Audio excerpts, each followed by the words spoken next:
Hi everyone, it's Electrocuted from Twitch. I also go by underscore on Reddit.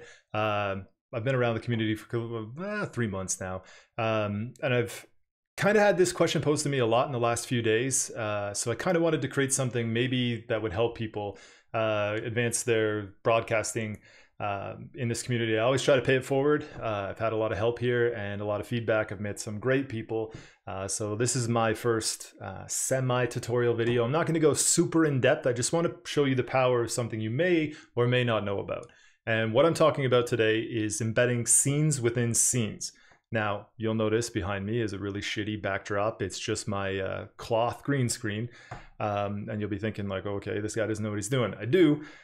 This is what I want to show you. So the reason I pulled this up though is for an example. So you see here that I have my backdrop. Now imagine I didn't and I just had my room here.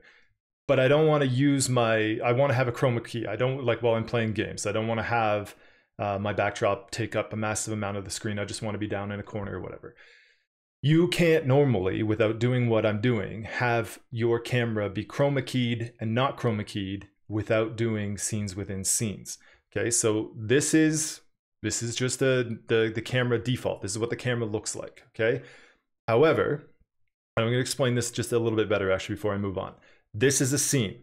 This is just a scene on the left side. Chroma key or non-chroma key, just alpha camera, okay? That's a scene. The only thing in this scene that you're seeing right now is the camera itself. Now, I create a second scene, and here I am, chroma keyed. Okay, I can go back and forth and have a chroma key camera and a non-chroma key camera inside of my broadcast. I do this by embedding the camera scene that we were just in with the green screen into a new scene where the only thing inside that scene as a source is the scene with the default camera. Okay, so let's recap. We have a scene that's what I call mine alpha camera, okay, with just the camera as a video device or whatever it is, a video to capture device. The second scene, I call it chroma key. The only thing as a source inside of that scene is the scene from the previous scene. All right, so if we click we're on the second scene now, okay, the chroma key scene. You click the add button, and then at the bottom, it's the fifth from the bottom in OBS. It says scene as a source. You'd click that, and then import the scene. You would add existing instead of add new. That's important. You would add existing, throw the camera in as a source, and from that point on, you can add the chroma key to the new scene. Okay, so now you have two scenes in OBS, master and the chroma key camera. For example, this is not all the stuff that you can do with this.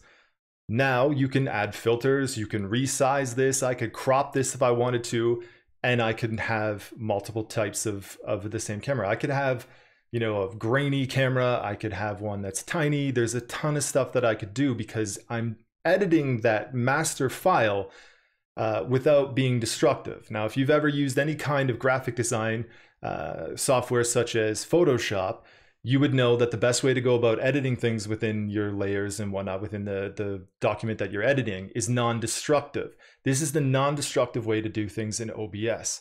I'm going to give you another example of how I use scenes within scenes. My overlay, for example, here, okay, all this fun stuff around us.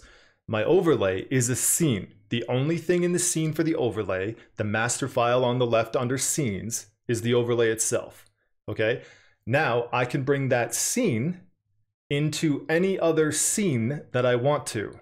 So if I have a gameplay screen, which right now I've modified for the sake of this video, but if we transition into my AFK screen, right, that's the same scene that you see left, right, top, and bottom.